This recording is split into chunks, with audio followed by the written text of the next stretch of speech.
Action. We're here. We're back. Album Surf Shop. Favorite place. I feel this is really, when we missed a couple of weeks there, it was like I missed therapy. Yeah. And not that you necessarily provide the therapy for me, but I'm a bad therapist. well, in terms of like whatever's happening in the surf week, I think about all the time, basically 24 hours a day because of Instagram probably, and people emailing me and like listeners chiming in with their thoughts on whatever so-and-so did. And I need one day a week that I can actually like download all of that and process it and discuss it. And not having it, I felt I didn't care about surfing as much. It was almost bottled up, but also like I just almost didn't care about surfing as much. Atrophying. You're dying. A little bit. Your love of surfing. Yeah. A little bit. I feel you. So I'm glad to be back. So glad. Album Surf, I think, is the website. They host us in San Clemente. It's a beautiful morning. They get prettier and prettier boards down there. Every time I pass, I see those boards on the wall. Ooh, they're fine. Is there ever a time where a board's too pretty and you don't want to surf it? That's how I feel about albums boards, because not all of them, but sometimes they'll do like the matte black and then a shiny X in the middle. And I'm like, that thing is gorgeous. But black's bad for your wax. It's going to melt your wax. And then how does the wax adhere to the shiny part versus the matte part? I still want the board, but I would never, on principle, I would never buy it as a wall hanger.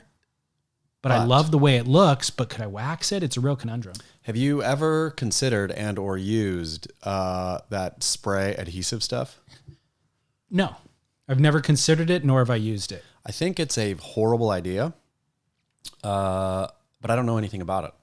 Why is it a horrible idea? Well, so much about surfing is waxing, right? Like, and so when you remove not only the smell, but the motion of, like waxing a board, waxing a new board, stripping wax, re-waxing, how you wax, looking at other people's wax jobs. Wax is a good, I'm going to say 15% of the surf experience. If you take that out and replace it with an aerosol can, I feel you're draining 15% of surfing's magic. This is another conundrum because I hate waxing a board.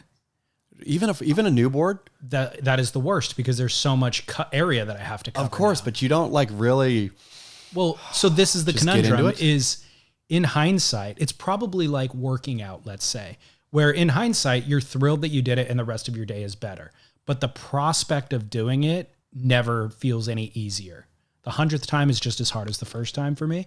So that's how I feel with waxing. If I have a new board, and the waves are pumping tomorrow morning, sometimes I won't ride that board because I don't want to spend 15 minutes in the morning waxing it. I'll ride an old board. I'll be so excited that I'll wax the night before. Sometimes I've done that. I love waxing a board.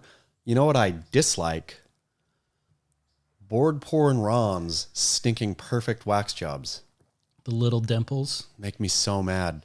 I mean, his is like, he makes like works of art with his wax. It's so perfect that I honestly want to puke all over his board. It feel like livid. He has waxed as many surfboards as Kelly Slater has. For sure. But his is like so, I mean, that's why, yeah. You could just tell what his attention to detail. I like to do this kind of wax. Yeah. I want my board, like when I go into the parking lot and see people with perfect wax jobs, I don't like it. Well, because you're jealous? No, I just think, why are you doing that? This is all of a sudden a thing now.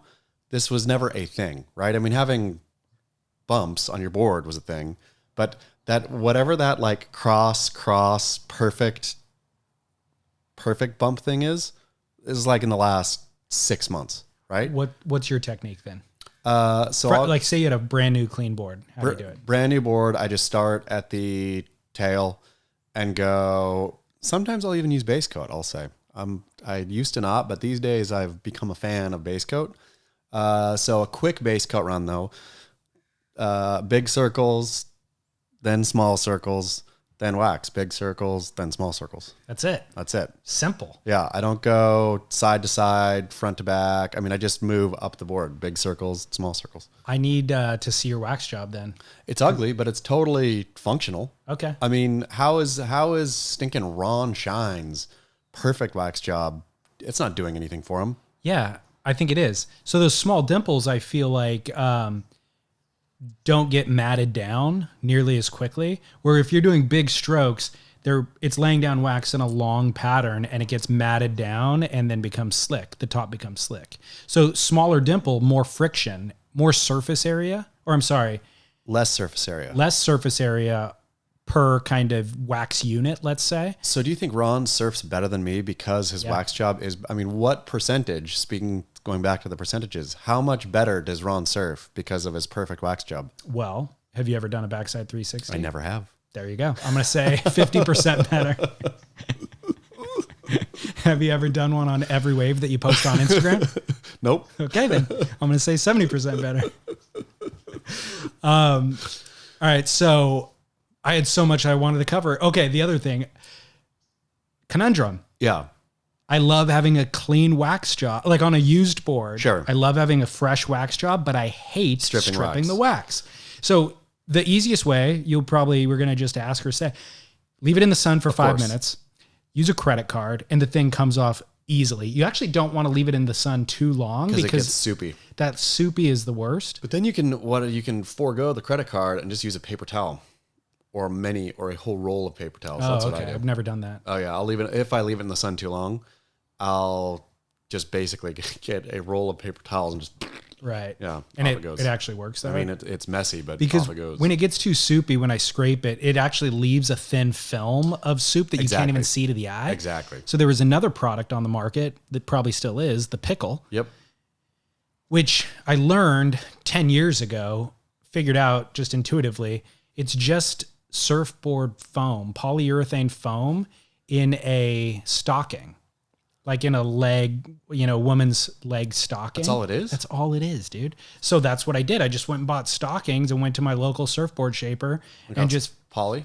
Yeah, just filled up 3 or 4 of those, and I've had them in my garage ever since, and I just reuse them. What does it do? How do you do the pickle again? You just rub it on the wax. So once the wax is scraped off, and there's like these thin layers, or it's in your heel dents a little bit and the credit card didn't scrape that, you just rub this, it looks like it's a pickle in shape but bigger, more girthy. It's just a pantyhose. It's a thank you, girthy pantyhose was the word I was looking for, stuffed with foam.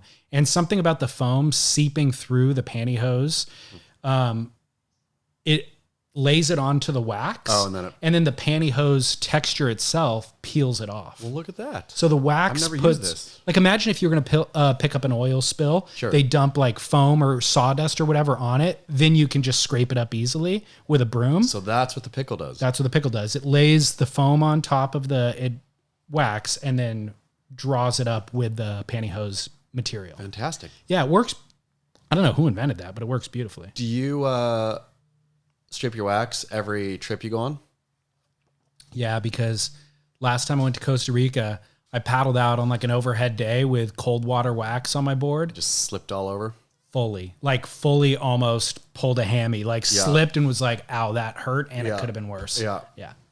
So what about you? I always strip pre-trip because I loathe the wax on the bottom of the other board, even though I have the Chinese wax job. Yeah, the Chinese wax job is such, for some reason, it feels so bad to, I don't know what, because it's not that hard. I mean, it's just as easy to strip as the deck, but there's something that feels so deflating about pulling a board out of a bag and have the whole bottom waxed. So yesterday I was sitting in the water and just felt underneath my board, and I felt a little run of Chinese wax job on the bottom. I start scraping it with my nails, but it wasn't getting it off enough, And I was thinking, why does this annoy me so much? How much does this affect my performance? And honestly, the answer is 0. Yep. It's literally 0. But there's something very profoundly annoying about wax on the bottom of a board. Totally. You know what? You know where things on the bottom of the board really affect you? Where? I.e. totally screw you, snowboarding. Oh, for sure. Yeah. Man. When you get the whatever junk on the bottom of the board and you just stop mid-hill. Or so frustrating. If it's waxed on, if you try to wax it yourself and you miss a spot, you can absolutely feel it. Yep. It's crazy. But yeah, on surfing. I don't think it matters at all. It's just annoying mentally. Yeah, it's weird. Yeah, we're persnickety creatures. For sure, it's not affecting anything I'm doing. Yeah. It's not affecting my sick turns. nor my lack of sick turns. Exactly. All right. Well, I got a bunch of stuff we need to follow up on from last week. Let's get into it. I looked up your hotel in Utah. Yeah. It's $4,700 a night. Yep. I mispronounced it too. I said the Amagami, and it's the, what is it? Amangiri? I said the Amangiri, I think, but it's the, what is it? No, really? I think you said Amangami. Yeah. I don't remember now, but when I mispronounced. Yeah. At any rate, $4,700. I told you it's one of the fanciest. Did you look at it though? Yeah, it's the second fanciest in Utah. There's one nicer. Oh, really? In Utah. What's the second nicer in Utah? Like $500 more. It was like $55,000. Well, like in the same zone? Yeah. Okay. Southwest Utah, I feel. Did it make you want to stay? Yeah, I would love the opportunity to stay, of course. Yeah. 100%, yes. Also, actually, I don't know that I'd feel comfortable there. Really? Paying $4,700 a night? I would never pay $4,700, so I would only go there by being somebody's guest or them hearing this and inviting us to go. And either way, I would feel out of my element. Really? Dude, do you ever go to a restaurant in LA and feel everybody's gorgeous here? The lighting's low. Everybody looks amazing. And they also all pulled up in whatever Ferraris, and they all look like they're actors and actresses and I don't feel comfortable here. I'm not going to enjoy my meal. No way. I always feel I belong. I always want to. That's one of my, I think, real bad traits is there's no place that I don't feel I am 100% invited and making it better by my presence. And making it better. Yeah, making it better. Wow. That without me there. That is the definition of delusion. Yeah, totally. It truly is. Yep. But it's not that one. Like I've had a lot of my illusions of self crack over the years. That one has not cracked at all. Good for you. Yeah. Keep it up then. Yeah. It must be true. It's got to be true. I could walk into the White House and think, this place. Yeah.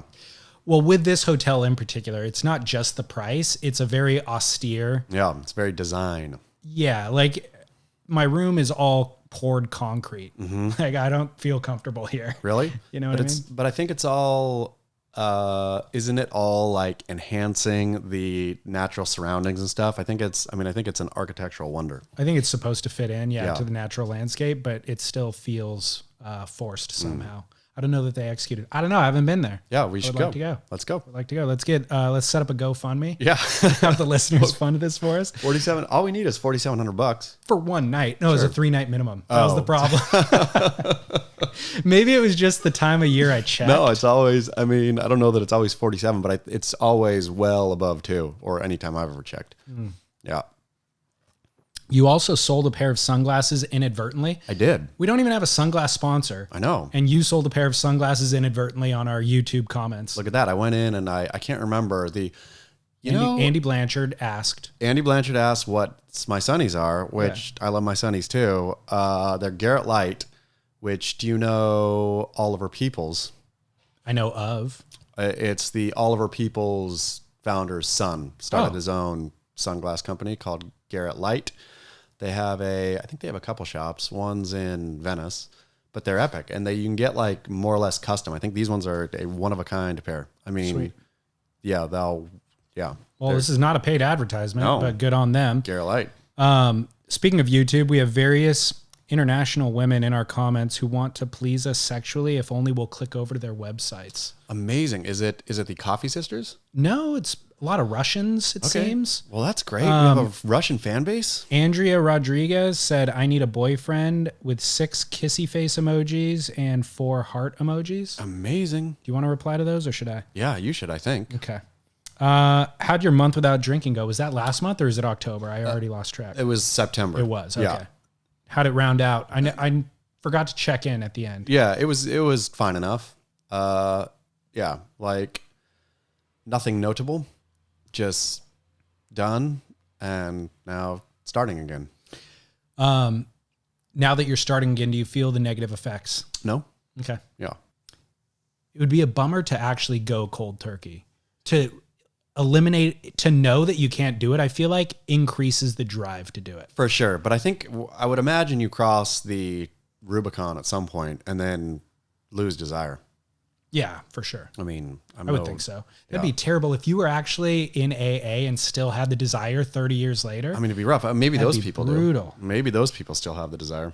How's homeschooling going? Oh, we haven't had updates. Oh man, she's back. Like it's like 2 hours a day, 4 days a week in class, which is almost worse than homeschooling.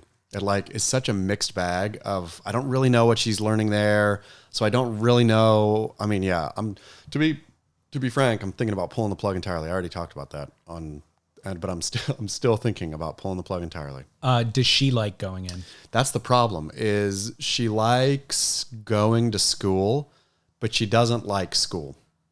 So what doesn't she like about it? The kids or the teaching? No, she doesn't like the sitting learning part, I think, but she likes the recess. You know, they don't have recess now, but she likes the social environment of school, but she doesn't like what's happening at school. I think you got to force that. The social environment or liking the part school. That she doesn't like, I think she needs to be forced to do. But of course, I think the problem is they're not doing the best job of that part, right? Like I feel at this point, I could set up a structure that would teach her better, or she would learn, you know, I mean, it would be obviously tailored for her with tutors and whatnot and yeah, stuff that she likes versus they do a lot of like jumping through, obviously it's public school. They do a lot of jumping through weird hoops as sort of, you know, I mean, public school is for everyone. And so that's this big, broad program. And, you know, a bunch of it I feel is pretty unnecessary. Mm. Yeah. I don't know. Nobody liked school. Very few people liked school. Yeah. And I guess what I was going to argue is, but we all benefited from it. But then I realized maybe we didn't all benefit from it. I mean, so I'm not going to argue that point. Imagine that your parents said, okay, little David Lee, when you were, you know, second grade, like she is, said, we're watching this whole school thing happen and it's fine. It's, you know, we'll give it a C. It's like a passable thing, yeah. But we are going to take you out of that. We're not going to just, you know, sit you down with a bunch of homeschool books and, you know, or whatever. We're going to tailor something for you. Just think how much better you could be right now. If they would have tailored or think how much better you might have been. I would have been way smarter for sure. And or you could have found a passion that you liked early on that they could have said, okay, great. We are going to get you, you know, let's really focus on that. Let's really push here. And we can leave the, you know, the geometry and whatnot aside. I mean, everybody says it, of course, unless you're a doctor or engineer or something, when do you ever use math? Right. Never. Less and less with each generation. Of course. You and I used it a little bit to calculate tip percentages on whatever. Now your phone does everything for you completely. And I understand that at some level, probably the calcification of the human mind by not doing this stuff is bad, and not that I don't want her to do any math. You know, I want her to have a nice basis in how numbers work and whatnot. But once you get a basis in how numbers work, then screw the rest of it. Yeah. Screw all algebra, screw all geometry. Oh, no, don't screw geometry. Well, angles and whatnot are important. But if you're inclined in those ways, sure, then your teacher will identify that and you will then design our software and whatever else. Yeah. So I mean, that's my thought right now is, could I do better than school? And if I could, like, okay, if I can do that, how much time does that take? Like, or can I get this thing sort of perpetual motion where between tutors and activities and programs, you know, then she'll be busy enough of the day doing stuff that's actually not just babysitting. I hate the thought of sending her to school as glorified daycare. Like, and not, you know, nothing against public school. Like, it's fantastic and I'm so thankful for it.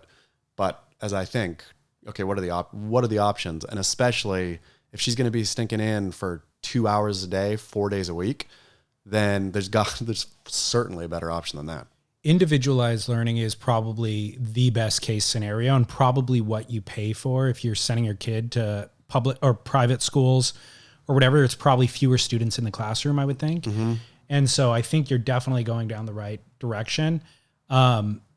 the idea of wasting time is less and less appealing to me the older I get as well. So if you have a child who's curious and has all these interests, and you put them in an environment for 8 hours a day that is not tapping into what their needs are, and they're ultimately just wasting 8 hours a day. As I reflect on my experience in public schools, maybe this will help you make your decision. I tried to get away. My main effort was getting away with trying to not do what they wanted me to do. Yeah. So never did my homework. I'd go to class and it was like a game. Yeah. Like me and my buddies were just going to screw around, and they were trying to get my attention, trying to get me to do the things. And I would it doesn't matter what it was. I was going to try to not do it. Yeah. That's all that we tried to do. And so it's sad because I think that I actually was fairly intelligent and that I could have done really well, but it was like a defiance thing. And I was able to get away with it, by the way. Like I would just show up for tests, ace the tests, not do any homework, and then get a C+ or a B- throughout all of my classes. And then in college, I actually learned that I liked learning, and so I thrived there. But if I had teachers who actually catered to me and were like, well, what are your interests and strengths? Let's do more of that than the math. The stinking interests versus strengths thing too, I think is like seeing now, okay, do you, with your child or with a student, like if they're interested in something, like do you push them that way? So for example, my daughter's, one of her best friends is Japanese, and the other of her best friend speaks French, or is a native French speaker. And so I asked her, what do you want to learn, Japanese or French? And she said Japanese. And I said, like French is more practical. It's more, useful. I mean, likely we'll go to Europe more often than Japan, or she probably. But then I was thinking, but maybe not. Like, so what do you, is the child's interest always right? Or as the parent, adult, whatever teacher, do you say, nope, Japanese is fantastic, but it is, you're probably not going to use it as much. And so I'm going to force you to do French, right? I don't know the answer to that question. And can you do both? Well, that's what I was thinking. I'm just going to have her do Japanese and French. Yeah. See that, which is part of what I was thinking about pulling from school too, in terms of like, that would be fantastic for her to have French, Japanese, ballet,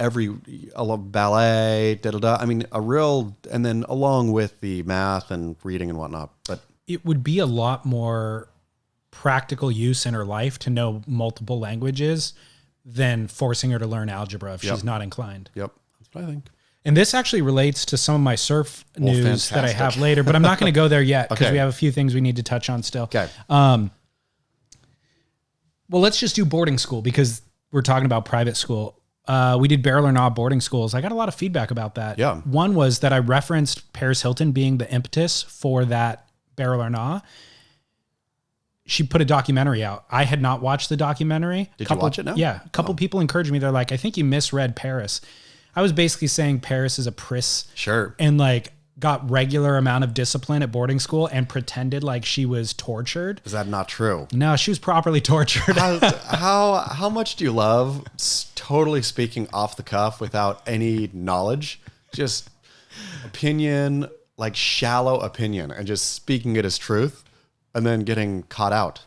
Yeah, and I don't even care. Like, you're right. That happens to me all the time. But when I got called out for not having watched a Paris Hilton documentary, I was like, yeah, I'm fine with that. So she is properly tortured. Well, it turns out that this particular boarding school then where was it? Has in Utah, I think. Okay. Utah or Colorado. Okay. But it has like a long track record of abuse. And is it like a scared straight one or no? No. It was not meant to be. It's like a rich kid boarding school. It's just a rich kid where it's just corrupt, basically. Yeah.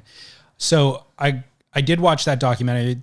Paris Hilton is an interesting figure, but she is definitely got mental illness, I would say. Like, she is problematic, and she's a product of her environment. Like, you can't pin it all on her, but it's pretty interesting to watch from a psychological standpoint. Anyways, A couple of other people said they had good experience at boarding schools. They said it's not always about discipline, which I suggested that it was. Yep.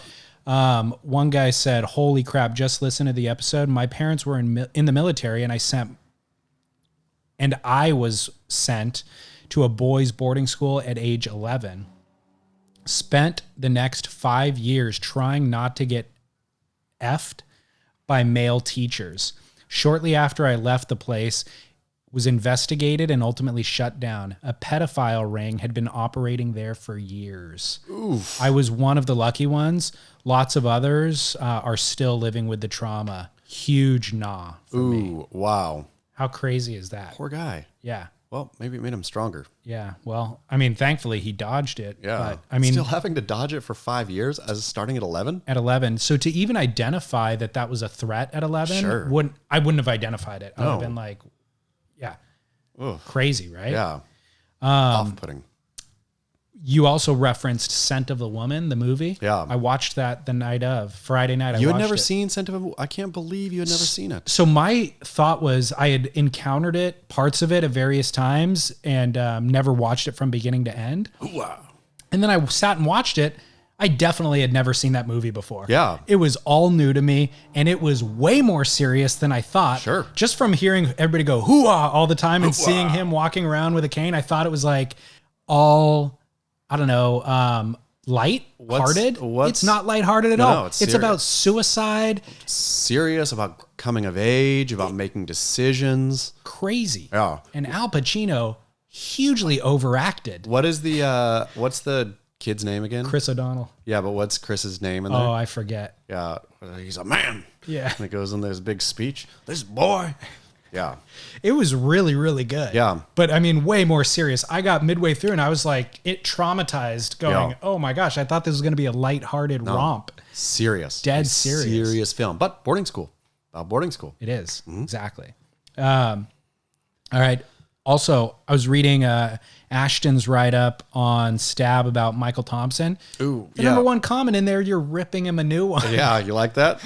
I'm not sure. Why are you ripping him a new one? Because he's such a dipshit. I mean, like, for him to go in at the MT thing and be like, ooh, more or less, people are misreporting this, when very clearly it was not being, I mean, it was being, I suppose, on the letter of the law misreported, but not the spirit. Like, Michael Thompson was breathing by himself in a induced coma that he hadn't come out from and had been taken off life support. It was over, right? I mean, it was an official wrap. And so for Ashton to write a story about like, rumors of my death have been greatly exaggerated. yeah, like, come fucking on. I mean, to me, Ashton has now bungled badly, the two, I don't know how you bungle obituaries, but completely shredded Michael Ho's obituary. And now, like, pointlessly, I think who knows what he was thinking? I have no idea what was going through his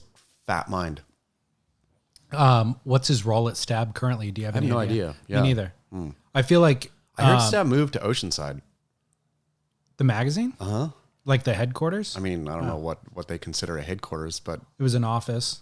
yeah, like, I didn't hear that, but just from the outside looking in, Ashton's writing less articles. yeah. And obviously he was doing the no contest thing with Red Bull, and that's not happening now. So he seems to have less of a presence, but I don't know. Yeah. I don't know. No idea. All right. Well, that was funny. I laughed when I saw your comment there. Everybody seemed to agree with you though. I mean, it's such a stupid, shitty thing to do, I thought. Well, I wonder too, this is off the cuff, I'm just thinking aloud, but whenever Ashton does put his name on something or appear in like the no contest videos last year, the comments section rips him a new one. Sure. And so I wonder from Sam's point of view, like from management, looking at your employees, what if Sam is really happy with Ashton's work and sure he output, and then all of the commentary from the public is anti that person? Does it affect your view on your employee? No, because I would imagine that Ashton has like the bro friend thing with the industry people and the people who matter to Sam or to the business. And so I think this is the way Stab has always thought about its own reader, but also I think, it's probably the smart business way to think about it is who cares? You guys literally don't matter. You are a consumer of our product, no more, no less, but you're not a voice here. So don't give two shits about your opinion. We're making business up here. You're eating it down there, right? I would imagine that's what the thought is. So I would imagine they would think that is not reflective of Ashton's value. Good. Well, it would all come down to metrics then. If whatever Ashton's doing gets the same number of views that everything else, then you're right, it doesn't matter. I've come to the horrible conclusion that nobody cares about views. I mean, Beach Grit for the last whatever has been, we obviously, I think Stab averages like 300,000 uniques a month, and we're up somewhere around 1.3 to 1.6 million uniques a month. So, not only dwarfing it, but it's not even funny anymore. And nobody cares.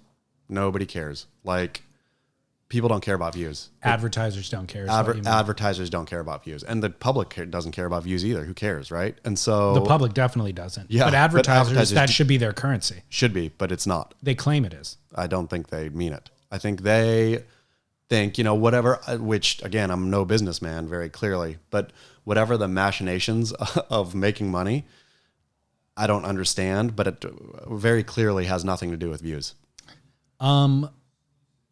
Maybe your interpretation, what you're referring to as 300,000 views versus your 1.3 million views are not the metrics that they're studying. And maybe those views, because when we've had experts chime in on those numbers. But we have every one of our metrics is better. We have people longer on site at the time. We have a bounce rate that's minuscule. Every single one of our metrics is legit. If I had to think of what the reason is why, let's say, advertisers are spending more money on Stab, then I would argue it's salespeople. It's if you get a good salesperson or team in there convincing the brands that not only do we have, maybe it's not more views, maybe it's more engagement, let's say, with the audience, and we're culture makers.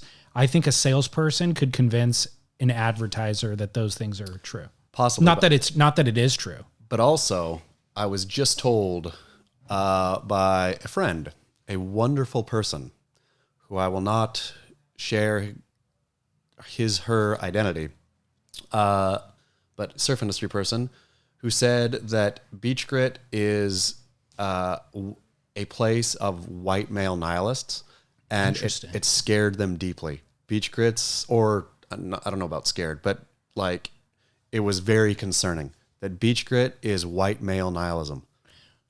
How do they know the skin color of Beach Grit reader? Just the tone, probably assuming that the commenter, I think it was all of it. I think it was white male nihilism from me and Derek on down. That's fascinating. Yeah. The whole thing. How did that make you feel? Toxic. Speaking of therapy. Yeah. It made me think, what? No, come on. And then it made me think, ooh, that's probably how it presents. But then it made me think, well, I was asking this person to come on Dirty Water and was refused because of the because of the white male nihilism. That's fair. And then but then I said, well, I would love even more for you to come on the show, and I will tee you up. I will, if we could have a real debate about, meaningful, or what he thinks is meaningful, and versus what I think Beach Grit is doing. But then it made me think, what is Beach Grit doing? Maybe it is just white male nihilism. I don't disagree with him. Yeah, no. I think it is nihilistic but that carries so much baggage and makes it feel so negative. Is there any virtue in nihilism? There kind of can be. And you are white males. You and Derek, if you are the two, principals in the company, you're both white males, so that's true. White male nihilism. It's caused me much thought. I was thinking, well, we started Beach Grit, antidepressive, right?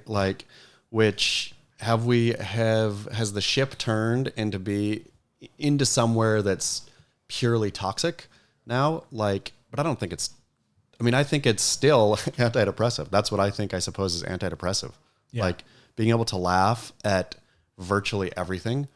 But I guess when you're laughing at everything, then everything is meaningless. And if everything is meaningless, then you're a nihilist.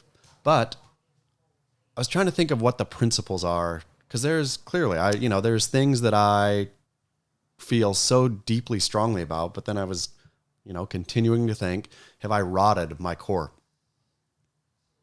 I don't think I have.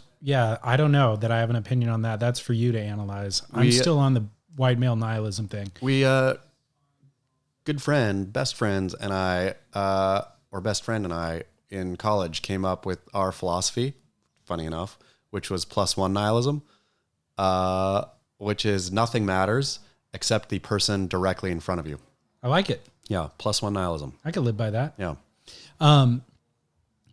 While that person might be true in their statement, I feel like they're attaching way too much of their own personal, perception on that statement. Like, you could be white male nihilist, but that doesn't mean that person can't come play and interrogate you guys about what that's about. I guess ultimately they just don't want to be associated with it, and also don't want to do anything that would help you guys promote what you're doing. White male nihilism, which is the problem, I suppose, in the day and age in which we live, where pitched camps, everybody's on their side, and a lack of wanting to interact with the other side. Yeah. Or, because I think still, great. Why? Like, let's have that discussion. Let's have the discussion of white male nihilism, and let's have the discussion in a broader context. Is it bad? Is it good? What does it mean? What do you think we should be doing?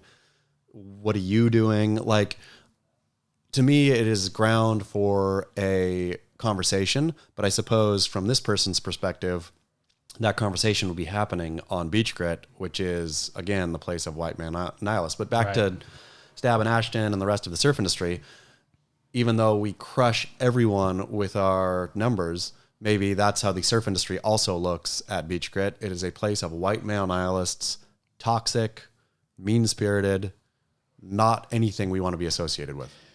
Well, we could not have teed up a better segue for our actual first news story 40 minutes into the show, which I was analyzing money moving through the surf industry and or around it because of Laird's IPO.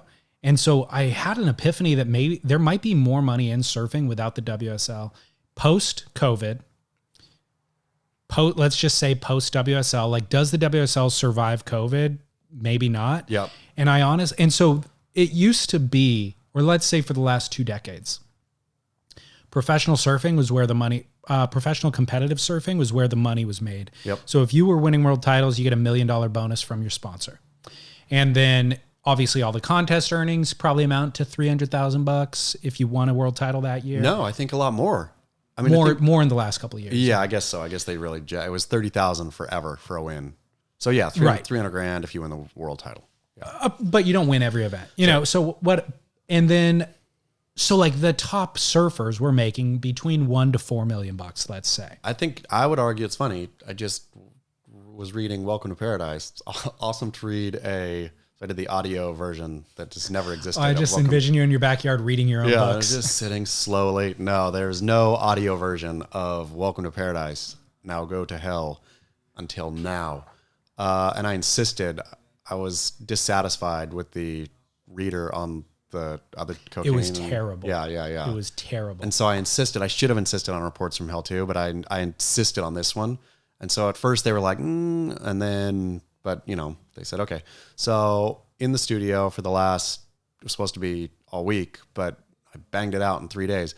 But oh man, cringing reading through something you wrote 8 years ago.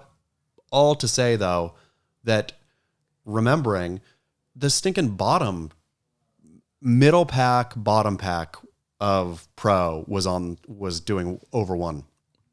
Really? Oh yeah. Like, name who the surfers would have been in that era. Like Kai Otten and those kinds of guys. Yeah. Over $1 million. Kai Otten might not have been over $1 million, but anybody anybody whose name you knew from that era was near $1 million. Jamie O'Brien was making like 2.4 or something right during the wild years. From Rusty, Rusty, Red Bull. I'm just trying to place which era this was. What was his sunglass? Can't remember his glass, but but everybody was making money back then. Well, Laird is the quote chief inventor of Laird Superfoods. Is that what his title is? Chief inventor? Mm-hmm. Oh my goodness. And he has awkward title. About 600,000 shares, almost 700,000 shares of common stock. And they went public. What did their IPO net? So it was sold in private markets before it actually was available through the stock exchange for $22. And then I think it opened on the stock exchange at 35, maybe 33, 35. And now it's trading at near 50. Wow. His share is worth $30 million. Laird Hamilton. And he has another 5 to 10 million in options. So Laird Hamilton in one day was $30 million richer. Yeah. And it got me thinking, and this goes back to how you're going to bring up Hemi, is he completely subverted the surf industry almost for decades. Yeah. Like the only sponsor I can even remember Oxbow. associating Laird with was Oxbow. Yeah. But he has existed as this archetype of surfers. He was on Nike all conditions gear for a while, wasn't he? I don't remember that. I remember seeing those Nike ACG ads. Maybe I'm totally imagining that. I would love for a viewer to tell me I'm wrong, but I remember Laird ACG. And I kind of made fun of Laird over time, like going, God, this guy's such a kook, like his Laird clothing line and his Laird SUP line or whatever. And I have a feeling Laird's laughing all the way to the bank because he's looking down at me going, signing your life away to a surf brand so that you can make $1 million a year is a joke. Well, we should be making $10 million. Not only that, I mean, I'm sure Laird was looking down and saying, you're a joke. This whole industry is a joke. That's what my point is. Every part of this is a joke. So when we look at, even then, Kai Otten making $1 million, I think that is short-sighted because then you think about Kai Lenny. He's not trying to lean on the surf industry. I mean, how many times did he appear in Surfer magazine before it stopped printing? Yeah, I have no idea. Zero, maybe? Yeah. I mean, I'm sure there was like something, but yeah. Maybe he zero? Yeah.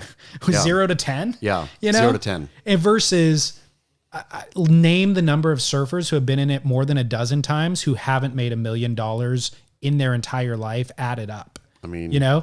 Griffin Colapinto. Right. Well, he's getting close. Is he? I mean, I think his Billabong thing was 600,000. That's true. So Kai has Tag Heuer as a sponsor. Red Bull certainly is paying him as a sponsor. Nike plus Hurley, like he's making over $1 million. Yep, for sure. Kanoa Igarashi, he's got Visa. Courtney Conlog is on Polo Ralph Lauren. Yep. You know what I mean? Like, but Courtney Conlog, I'd say, I bet she's getting paid very little on that deal. Right. Like, you mentioned that previously. The blue chip brands, when you see them, I mean, Visa to Kanoa might be something, but Polo would be small kind. Well, and Courtney isn't the best example because she's taken the traditional path of learning algebra by going on the world tour and all that sort of stuff. But Kai Lenny is a Laird 2.0. I mean, it's completely, they just looked at the industry and said, you guys are kind of a joke. It's incestuous and it's small. I'm just going to hop around you and end up creating a product that we then sell on the stock exchange. Do you think Kai right now is in his basement mixing up a coffee creamer? I mean, his own turmeric blended, because he could totally do it. I mean, he could do a Kai Lenny burger patty or something like that, a vegan burger. I mean, there's some. Meat. I mean, taro patty. Exactly, the Kai taro. Yeah, something. He absolutely should be. That's definitely next. His management is looking at it for sure based on this. I mean, honestly, for Laird, if somebody approached you and was like, give me 5 years of your life and then we'll IPO this thing and you'll make $30 million, I'd be like, yeah, what is it? I don't care what it is. Let's do it. I remember how silly I am when Laird Coffee, whatever, Laird Superfood came out. I couldn't stifle my chortles. Right. Exactly. Look at this butthole now. Like, what a butthole I am. Well, so I was also thinking that the industry brought this on itself. Like for the exact reason you're talking about Beach Grit right now, or our podcast, bringing on advertisers to the podcast. We have to convince people to give us money, and they generally don't listen. And so we end up advertising for Manscaped, right? Or you direct sunglass sales to Gordon Light. Yep. Right. Don't see a dime from it. Pay full retail pop. Right.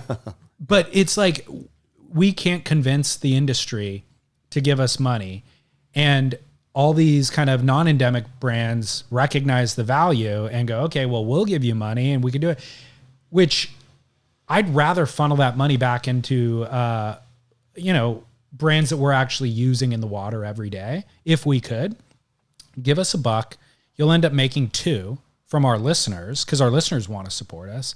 And it's bizarre to me that we're forcing that fit, and that the industry, and I don't know, it might just be reflective of these brands start small in their garage and they don't necessarily have marketing budgets. And so they're stretched super thin. I mean, I just think everybody in the surf industry, like reading, again, Welcome to Paradise, back when, I think I wrote it, or I think the season I covered, North Shore season I covered was 2011. Okay. Wrote the book in 2012, came out in 2013. Okay. So I'm really talking about 2011, okay. Which, and it's a real snapshot of 2011, which is cringy to go back and, read myself in 2011. I mean, it's just like looking at 10-year-old pictures of yourself is embarrassing, but, all the things I would change anyway, it's real torture. It's real torture. You know what else is real torture about it? What? The mic is so good for these things, that your stomach cannot grumble at all. So it gets grumbly before lunch, so you got to cut before lunch, basically. But then it gets grumbly after you eat, and so you're caught in this perpetual. The engineer, like, he will hear my stomach grumbling when I can't even feel it. Oh my god! Yeah, got a lot of noise behind that one. Got to do it over. Crazy. Yeah, it's crazy. But anyhow, writing about the surf industry then, and it felt sort of collapsing then. Like, I think I write about Billabong's investors had just started getting pissed that they had been sold a bill of goods and were demanding certain things of Billabong. Quicksilver was doing good, but not great. Hurley was like booming. Target was there on the North Shore that year. Yeah. So Target was like really coming in and doing something, or it felt like they were. It was still kind of a bummer. But reading it then about that surf industry versus what it is now, I mean, that thing was like, are you kidding? That was like the greatest surf industry ever compared to what it is now. Yeah. Like the amount. It's a fraction now. Of the amount that it's fallen in 9 years is remarkable. It really is. It is remarkable. The fact that, I talk a lot about Billabong and Quicksilver. The fact that Billabong and Quicksilver are now one company, owned by a capital management group that is, I think, not doing the best. Oaktree, I think, just got a loan from, or maybe it was Quicksilver. Somebody just got a loan. I think it was Quicksilver got a loan from the French government. Not a loan, a cash infusion. Like a investment, bailout. I think. Yeah, more or less. Crazy. Yeah. I think as I think about Laird and all that, necessity breeds invention, right? And so like Chloe and Dino, Julian Wilson, they had so much from the get-go. They just were paid really well and catered to from the get-go. So to see Julian Wilson surfing without stickers on his board, he doesn't even know what to do. Like, he couldn't figure out how to create his own Julian superfood if he needed to. But the problem is, would there be a market for it, right? I mean, I feel Laird marketed health and like this sort of, Laird was the way that average men wanted to look, like, big and tan and brave. And Laird marketed that, and look at now. I mean, Laird has a brand. Julian doesn't have a brand. Chloe and Dino doesn't have a brand, or their brand is just similar to everybody else's, kind of. Is Laird Hamilton bigger than the surf industry? Probably. Is Laird Hamilton's personal brand, between the coffee creamer and the sups and whatever other, I'm sure he's got a bunch of paddles, whatever other like dumbbells he sells, or I'm sure there's a bunch of Laird branded. Is Laird Hamilton bigger than the surf industry? Look, he's not generating more revenue than the entire surf industry. You don't think so? I don't think so. But as a concept, he almost is. Yeah, I mean, he's selling. I see Laird sups in lakes far away from the ocean in foreign countries. Right, but in every beach you go to, it's all filled with surfboards from every other brand, and you have to add up all those numbers. But there's Laird sups out there too. I mean, there's just way more surfboards than there are Laird things. Sure, but I'm saying, I don't know. I mean, it's an interesting. Yeah, we'll have to get a kid in your daughter's class who is good at algebra to run the numbers for us. But I think as a concept, he almost is. I mean, that's why Kelly left Quicksilver. Yeah. Kelly's brand is bigger than Quicksilver. Like, what can Quicksilver possibly provide Kelly that he can't provide on his own? But I think Kelly overplayed his hand. I don't know what the numbers on Out or Known are, but I think Kelly's brand is not, Kelly's personal brand is worth something. Like, people know Kelly Slater. Right. But I don't know that anybody buys anything because of Kelly Slater, where people both know Laird and buy stuff because of Laird. Right. But it's interesting to think that we thought, like, the brands themselves thought that Chloe and Julian were the ones that you give the check to. But in hindsight now, seeing them without stickers on their board and realizing that they actually don't have any real unique value in this new world order. I mean, the thing is, if once the foundation of this crumbles, which is what we care about is professional surfing, or what people care about is professional surfing, once that crumbles and you stop caring about professional surfing, then yeah, Julian and Kalohe and the rest of professional surfers are done, right? Who Totally. like you just, I mean, again, back to our good friend, Wade Gravy. No, what's his name? Goodall? No, Wade Goodall or Wade Carmichael? No, what's the Gravy? Ben Gravy. Ben Gravy. Ben Gravy, again, I don't know how he's doing these days in terms of his, or how he's been able to do in COVID with his YouTube stuff. But Ben Gravy has a more solid brand than most professional surfers on tour. That's crazy. That is crazy. I saw a kid in Trader Joe's checking out at the grocery store who had Ben Gravy's logo tattooed on his forearm, that pineapple with the sunglasses. And I was looking at him and I was thinking, I don't know if he even surfs. Just looking at him, I don't think that he surfed. Yeah. And I was like, wow, he loves Ben Gravy. Yeah. I mean, how long did it take for Kelly to get somebody to tattoo his face on their body? Longer than Ben Gravy. Way longer. Yeah.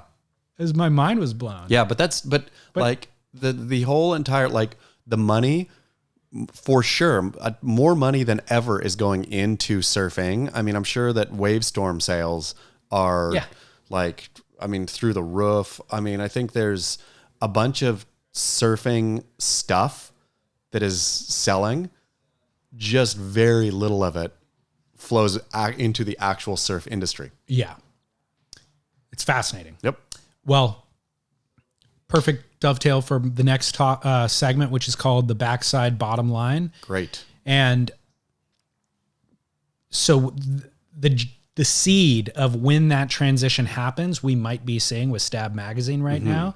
And the question that I have for you is, does surf media need to have surfers in-house? This is based on two things that happened this week. I was scrolling through Instagram and I saw a post from Tom Carroll. And it's a photo. I've seen this photo before. You probably have too. It's an insane photo of Alan Sarlo at Rocky Rights. And it's shot more from Rocky Lefts, looking at the right. And so you could just see Alan Sarlo's bottom of his board, just the bottom turn. Just tons of spray coming off the bottom. You can't see Alan himself. And it's actually a big day at Rocky Rights, like double overhead. You just see the bottom of a board up perpendicular to the base of the wave, just shearing off tons of water. And Alan must be laying flat parallel with the bottom of the wave. And anyways, Tom's caption said, at Stab Magazine, this is a proper bottom turn. And I'm like, whoa, why are they zinging Stab? So I click over, and Stab had posted a video clip of Dane Reynolds doing a backside bottom turn, and it said, hey kids, this is what a proper bottom turn should look like. But Dane's bottom turn, it was like a standard bottom turn, and he actually had a little hitch in it, like it glitched a little bit. And the number one comment is Dane, and it has 1,000 upvotes. And Dane says, quote, "That bottom turn actually kind of sucked, to be honest." And so, good on Dane. I know, and it was advertising Pentecostal's B-sides. Okay. So the clips that didn't make the cut for Pentecostal, they put together a 5-minute edit, and it's Dane bogging on a bottom turn. I mean, he does a good backside turn and whatever, it's Dane. But the funny thing is that the Instagram Stab's caption said, "Kids, this is what a bottom turn should look like." And I was thinking, well, that's an average bottom turn, and Tom Carroll's now calling you guys out. Yeah. You got Tom Carroll and Dane Reynolds trolling you like you're doing something wrong. Yeah. And it made me think about all the times we've seen Eric Logan post an Instagram of himself surfing, and we're like, God, you shouldn't be posting this. Yeah. Do you not know that there's a vetting process in every surf magazine ever for which photos come across the desk versus which ones you publish? And this isn't good. Or even him. I mean, I think I talked about it already, but there was I think it was in a story, or I don't know where it was, but he posted walking to the beach, holding his board, wax side in. Like, it's that kind of stuff where it's just like, come on, right. Like, just don't. Like, you don't speak the language. And I know you're happily and bubbly, but this is not a language you speak. So don't put your gobbledygook out there. It would be like, look at my gourmet meal tonight, and he's got a hot dog on a white bread bun. You know, like, and by the way, and he's the CEO of Gourmet Magazine. Yeah. Like, that would be the equivalent. So anyway, this is an article, Stab's intern, quote unquote, that's the way that this was credited, wrote an article. And it was about he or she, I guess, buying surfer magazines on eBay to try to learn the culture. And this is a direct quote from the article. And by the way, he or she was also saying he wants to know more. Like, I realize I need to learn more. But, quote, "I know very little about surfing's history. I didn't get into it until I was about 14, maybe in 2012. So I was born in 98. Andy Irons wasn't a household name for me growing up. 5'5" by 19 1/4 wasn't in my DVD collection. Joel Tudor's Instagram is mad confusing. Basically, I have no respect for surfing's history. My favorite surf film isn't some obscure 90s flick. It's Fun Boys 2. I haven't really gotten sucked into the Encyclopedia of Surfing wormhole. Ignorant by choice. Hopefully these prehistoric surfer magazines can fix that up. Give me more of a legitimate surf education. Clear up some of the wild arguments I've stumbled across on Swaylock's forums." End quote. And I thought, it's fine that they're like admitting this and like talking about the journey, but this is perhaps why those brands are bankrupt and not relevant anymore. Yeah. And this is the first seed of it. And we certainly know Sam McIntosh surfs amazingly. We know Ashton surfs well. Michael Ciamarella surfs amazingly. Like, there's plenty of staffers at Stab that surf phenomenally well. But at some point you hire an intern, you know what I mean? And the intern thankfully wants to learn about the business and the history and all that. But it's also, if your front line of defense is Instagram, that's how you're connecting with the public, and you're botching it that bad to where Tom Carroll's, you're now trolling you, this is a bad harbinger of things to come. I mean, but I wonder, is surf media going to, not that they even need media, but if the version of future surf media that's going to be successful is going to be a website where you can have a Wavestorm board shipped to your, whatever vacation. Like, it's just basically a Val website where you can buy layered superfood. It already exists. What's it called? The Inertia. Oh, I mean, basically, but the Inertia doesn't, I guess so. I guess it is. But the Inertia, I feel, is locked in niche too. It's just doing a bad job of the niche, and they just expanded their niches to mountain climbing and bike riding and whatever, but it's not good. And I don't think anybody goes to the Inertia. And what I mean, I suppose, is that who wants media, full stop, or surf media? So the surf media of the future will more or less be an online catalog to buy your Wavestorm and maybe a couple tips, right? Like, when you first paddle out, try to stay sort of in the center of your board, whatever, like, or in a video of five how-tos. Yeah. 5 how-tos but that's it. And then like not even a review of layered creamer because everybody wants it. You want it. Right. And so just a coupon or $5 off Laird's creamer. And then, but no, because who cares about the personalities? Who cares about the history? Who cares about like real nerding out on boards, except for the shrinking us, where surfing is expanding. Ooh, surfing's core is shrinking down to nothing. Yeah. Ouch. It's crazy. Yeah. We see it more and more each week. We chose poorly. I think we chose fine. You and I, individually, I'm fine doing what we're doing. Well, sure. I mean, I'm fine shrinking down to nothing, too. I'd way rather go down on the ship that I wanted to be on rather than trying to pivot or being like on that kook side. That kook side's ugly. But we need at some point, I don't want to push violence on the podcast, but surfers should start going and cracking wave storms. Like, ooh. Really, I mean, not the people, but really, like, you see a wave storm, and of course, every surfer has a wave storm, or I don't, but like, there's a time and a place for a soft top for, every surfer. But if there's a good day out in the water, or if it's okay enough, no wave storm should get a wave. Every core surfer should unite just to drop in. You're not allowed a wave. Like, I mean, I wonder if the core will get, it's where Dahui came from. They got pushed and pushed and pushed and pushed until they said no more. And then they, boom, blew out, right? Where I wonder if surfing's core has it in it to finally say no more. And this isn't going to be violent, but we're going to burn every wave storm. Every wave storm. If you're riding a wave storm, we as a core collective agree free reign on wave storms. Yep. I mean, I'm fine with that. And how great would it be? If you really started it, we just should start it. Yeah. If you're not on a wave storm, this is the rubric for if it's okay to burn a wave storm. If you yourself are not on a wave storm, that means the waves are good enough to surf a normal board. Then open season. No wave storm gets a wave. I like it. Yep. Done. Let it be known. Yeah. From this day forth. From this day forth. Speaking of not having any surfers in the house, did you watch Elo's speech at the Action Sports and Culture Conference? I did not watch, but I read Rhonda Harper's take on it. Yeah, I didn't watch either. Yeah. It was kind of surprising to me that nobody I know watched it. I mean, yeah. I guess what's he going to say? That he's just going to speak in platitudes? That's the only way he speaks is in fuzzy platitudes. Yeah. Any thoughts on Rhonda Harper's take? Love her. I mean, do you? Oh, I love Rhonda Harper. Yeah, see, Beachgood's not white male nihilist. It's black female, whatever the opposite of nihilist is. People who believe. Optimism? But I don't know. She doesn't seem too optimistic. She's not, but a nihilist believes in nothing. So it's somebody who believes in everything. But I guess she doesn't. She's very, very opinionated. Yeah. She believes strongly in certain things. Oh, man. Sure. I love that Rhonda Harper. You should have her on. Big fan. We've tried. We've tried.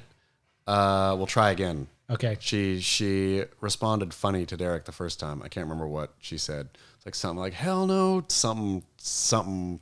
Yeah. Okay. But we'll try again. Okay. Well, let's go to Barrel or Not. Let's go to commercial. Come back with Barrel or Not. All right, Chaz, we're back. Fantastic. Are you going to go get a mattress today? I'm going to go get a mattress. I am so excited about going to get, except I was ordered to have wife come up. He said, do not do it. Do not do it. Do not do it. And it's Craig, right? Eric, sorry. Eric at SC Mattress, Furniture and Mattress. It's right around the corner from Album Surfboards. SC obviously stands for San Clemente. Family-run business. I think he's third generation running it. They've been there forever. Fantastic. It's an amazing little shop that services the community. So anybody listening from far away maybe wouldn't order from them. But if you live locally, it's a killer resource. He's a longtime listener. He loaned me staging furniture for when we did the boardroom show. Would that have been 2018 now? So long ago. Might have been 2018. Yeah. And just as a listener, like, hey, dude, I know you're doing the boardroom show. If you need furniture, like, I'll hook you up. And then you needed a mattress. And so he's making that happen for you. Needed a mattress. Yeah. He insisted that the wife come up. The wife is perpetually busy and said, just no, get a firm mattress. So I might be making a big mistake today. We'll see. How often do you replace your mattress? This would be, I think we have had the old mattress for 7 years. Okay. Yeah. I think that's what they recommend every 8 years. Yep. I feel like when they started that campaign, It was fake. I did. Totally. It was Big Mattress trying to get me to buy more mattresses. But now you realize how gross mattresses are. I know. What do they weigh? It's something like after 7 years, they weigh like an extra 30 pounds or something just because of the dead hair and skin and whatnot in there. I feel like the number I heard was like in relation to their original weight. Yeah, like it weighs exactly. 3 times the weight Precisely. of your first. Exactly. When you first bought it. Disgusting. It's so crazy. Very foul. Yeah. Yeah. Gross. But it doesn't seem to infect me in any negative way. No. Infect or affect Yeah. me. So. All right. Okay. Barrel or Nah. Moby Dick. Ooh. So Matt Warshaw wrote a piece on because there's so little surf news, it seems like Beach Grit reposted a Matt Warshaw newsletter. Beach Grit does every week when it comes out. Just recently though, right? Well, we've been doing it for a good 3 or 4 months. Oh, okay. Yeah. Well, Matt Warshaw's, I think, newsletter doesn't get wide enough blast in his own emails. So it's all wonderful stuff, always. we'll come back to Moby Dick in a second. We just released a new podcast series called The Sunday Joint, which is a deep dive into Matt Warshaw's weekly newsletter. It's that good. The Brewer brothers, Tyler Brewer out of New York City and his brother Jamie host. Matt Warshaw produces. Matt Warshaw comes on as a co-host and chimes in as well. And so that's Sunday Joint Podcast. And worth listening to. It's on every podcast platform. Wherever you're listening to this, grab Sunday Joint because you're right. That Encyclopedia of Surfing newsletter doesn't get enough play. But in it, Matt was explaining his favorite surf fiction literature and said that he had never read Moby Dick.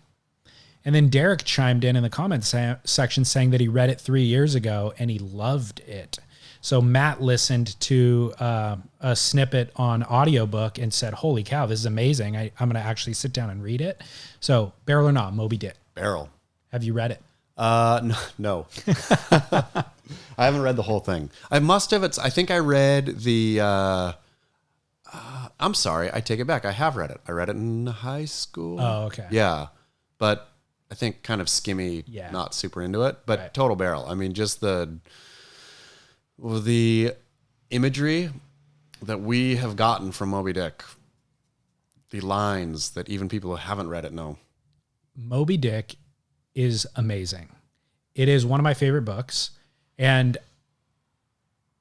maybe like 8 years ago or something, I realized that I had not read because I never did my work in high school. Everything that they assigned me to read, I never read. And people talk about certain things that have like, they're just cultural reference points for people when they talk about, I don't know what.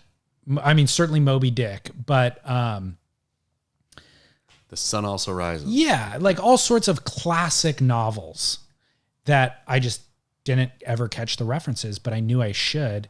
And so I set kind of a reading list for myself of classic novels. And Moby Dick was on that list. And I freaking I gobbled it up. Like it was a big book that I thought I wouldn't make it through, or I thought it'd be boring and outdated. It's not. It's so good. Action-packed. And beautifully written. Yeah. So you could just flip it open to any random page in the book and just read a paragraph, and it's poetry. It's outdated English, but it's relatable enough. Like you understand what every single word means. It's not like a foreign language. But the other thing that's crazy is to think that there was a time where the entire world but prior to electricity, the entire world ran on oil. Whale oil. Yeah. So they needed that everywhere. And the hub of whale harvesting was this tiny island off the northeast called Nantucket. I've been there. It's small. Yeah. And that's where all of the whaling boats left out of. And these crews would leave for 2 or 3 years at a time. And in the hull of the ship, it was all filled with food at the beginning to feed a crew for 3 years. But as they would start to eat through the food, they would get a whale and they would harvest the oil or strip all the fat off of it, basically. And then that would become, that portion of the hull had whale oil in it. And so it's just slowly, as you're eating through your food, you're filling it with whale oil until the end of the journey, it's all whale oil underneath. And the way that they stripped these things, which again, the book goes into great detail. Harpooning, first of all, is insane. Yeah. They literally pull up next to a whale in the ocean and start throwing spears at it. That's how they kill these things. Yeah. Then once they kill it, they pull it up next to the boat and they peel it like an orange. They start peeling on one end or the other, and like it's all pure fat on the exterior of the whale. So you cut into it and like, let's say, get the blade under that layer of fat, and then get people on either end of the whale to start turning the whale in the water, rotating it like a spit. And you just work that blade, and somebody else or multiple people are pulling the fat into the boat as they're spinning the thing, and you're just peeling it like an orange. Would you like and to then be a leaving whaler? the carcass? What? Would you like to be a whaler? Heck no. Yeah. Heck no. You'd feel bad killing those whales? It's a job for Jay Davies, dude. I mean, but like that whole thing I just explained, if that's not fascinating to you, then don't read the book. But the book goes into tremendous detail of all of it's unbelievable. Yep. It's unbelievable to think of that lifestyle, that people did that. You're 18, you get married, and you leave your wife for 3 years. You come back when you're 21, and your baby's 3 years old. Yep. And you got a bunch of whale. Yeah. Crazy, right? Yeah, crazy. I encourage you to read it. I'm excited. Put it on your list. Matt, you could do a book club with Matt Warshaw. Yeah, perfect. So he's kind of reading it. Barrel or Nah. Dressing your dog up for Halloween. I'm sure we've had this one before. Or did we just have dress your dog up in general? Maybe it was just dress your dog in general. Yeah, I'm gonna say barrel. Really? I'm gonna say your dog is your property. Do with it as you please. And also, who doesn't smile when you see a dressed up dog? Everybody smiles. The people who say like, you know, hey, the idea of ownership with a dog is outdated and rude. You know, we are caretakers, and of course we're caretakers and whatnot to our dogs, but we're also the dang owners. And if we want to put a hat on that dog, then we will put a hat on that dog. I'd say it's retribution for me having to pick up her poop all the time. Totally. Well, are you going to dress up your dog? You know, I'm going to get talked into it from my girlfriend. Yeah. This isn't my idea. What are the costume options right now? Well, I don't know actually, but I saw one on Instagram that made me laugh. What was it? The video is of the front of the dog running at the camera, and it basically looks like Chucky with a knife. Oh. So it's like the cutout for the dog's head, but arms that stick out and legs that stick out in front of the dog's own front legs. And in one of the arms is a knife that just happens to get jostled when the dog's moving, you know? Perfect. Okay. So the dog's running at the camera, and it looks like Chucky's running, like stabbing motion with a knife. Very funny. Hilarious. See? I think it only works from the front angle, though. But that's okay. Yeah, I think so, too. Dog costumes make people smile. What if you did the one thing that you commonly see is incorporating the dog into the family attire? So like, I don't know, dad's Scarecrow, mom is Dorothy, and the dog is Toto or something like that. But what did Toto wear? Just a dog outfit. Yeah. Just like his normal velour track suit that comes with. Yeah. All right. So are you going to dress yours? No. Okay. But is your wife or daughter going to dress her? Probably not. Okay. Yeah. It was when we were in Mexico, had the dog, and you brought the dog on your trip? Yeah. It's so easy. It is like, I didn't really have a place to put her. I mean, she's just a Chihuahua, so easy to travel, but didn't have a real place to put her before. Didn't have any vet records.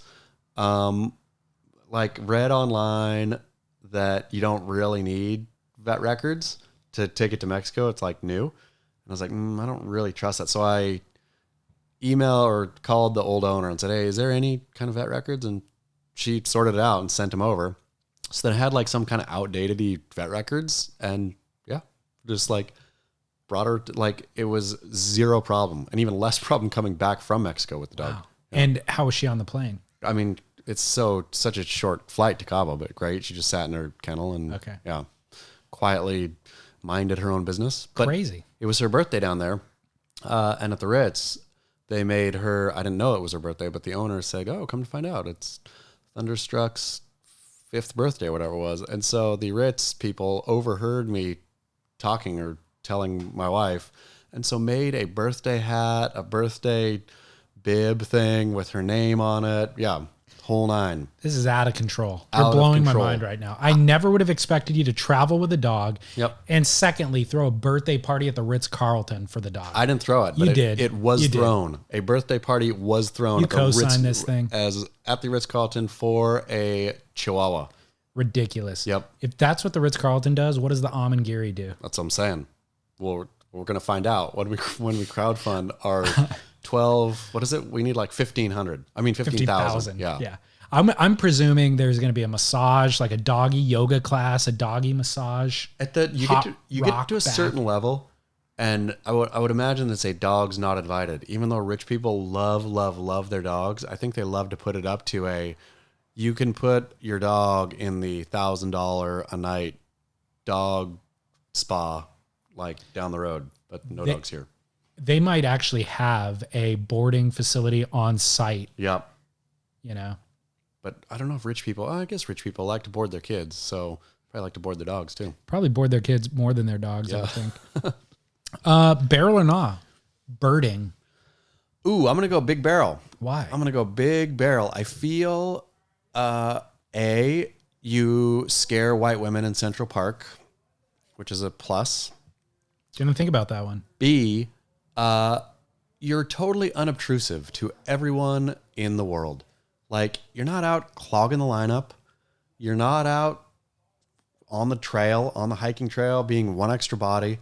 You are quietly alone, sitting still, being quiet, just watching. Isn't it weird though? I mean, I am not have you ever watched, what's the bird watching movie, The Big Year? The something year. Yeah, The Big Year, I think is what it is. With Jack Black and Steve Martin. They go to Coos Bay, Oregon in that movie. Really? Yeah. I don't know. That's funny. Is there some important birds in Coos Bay? There was that they were hunting for the movie in Coos Bay. But anyhow, don't do it. Won't do it. Love it. Everybody should bird watch except for me. So I was listening to Steve Ranella, who's this hunter. He's famous kind of outdoorsman now because he has a show on Netflix called Meat Eater. And he was on a podcast. He was on the Tim Ferriss podcast.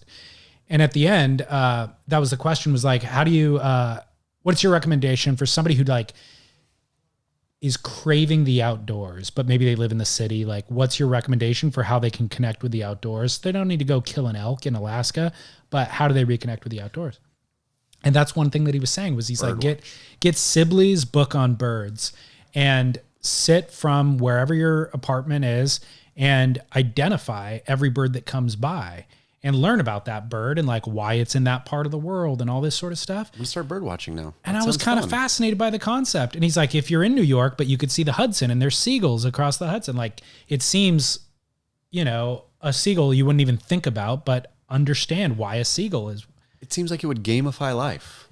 Like it would make life, which I think is kind of the point of what he was saying. A fun game. I was out in Catalina this past weekend, and I didn't know they had bald eagles out there. I was just sitting there on the boat, and 2 big, huge bald eagles came just flying over and circled around, and then flew back up the island. Majestic. Very majestic. Very patriotic. Well, when you see something like that, it really does take your breath away.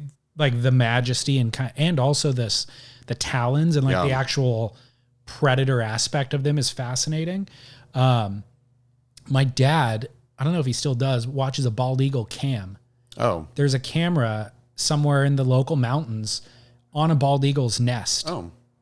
It's streaming 24/7. You just log on, you could see them. Yeah, like they had kids at one point. They got, killed a snake at one point, brought the snake back to the nest, and like just fun bizarre. Times. People are really into birds. Yeah. I drive by Back Bay or the wetlands, and there's people out there just with telescopes and cameras just sitting forever, just watching. They travel from long distances to get photos of birds. I wonder if there's some kind of coffee creamer we could make for people who like watching birds. and it'll help mellow out your caffeine level. And so you can focus. It doesn't take for away. a long period of time. Yeah. You can focus. No spikes. Nope. Be mellow. No spikes, chill. But you also won't fall asleep. I think this is a good idea. I think we need to partner with Laird's, because let's get real. Laird didn't really spearhead that whole thing. Laird didn't do anything. Laird stuck his name on something. And his muscles. Yeah, stuck his name and muscles. Clearly was probably mixing stuff into his coffee, like turmeric or whatever by himself. And then somebody said, hey, I'm going to formulate something. That's the guy we're going to sell it. Yeah, we need the guy. And so we need him to formulate for birders.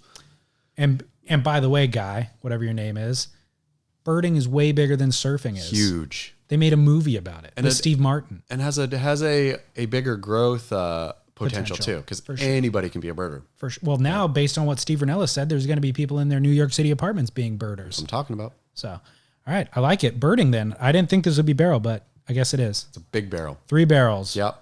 Moby Dick, dressing up your dog, and birding. Huge barrel day. Awesome. All right, Chaz. Well, Album Surf, thanks for hosting. And what do you got going on this next week? So thankful to be done reading the Welcome to Paradise. So I'm going to probably throw my computer out the window this week and never write again. Smart. Yeah. I think that's a good decision. Yep, I think so too. Okay. I think the world will applaud. All right. Well, they can find you on beachgrit.com. But until then, get barrel.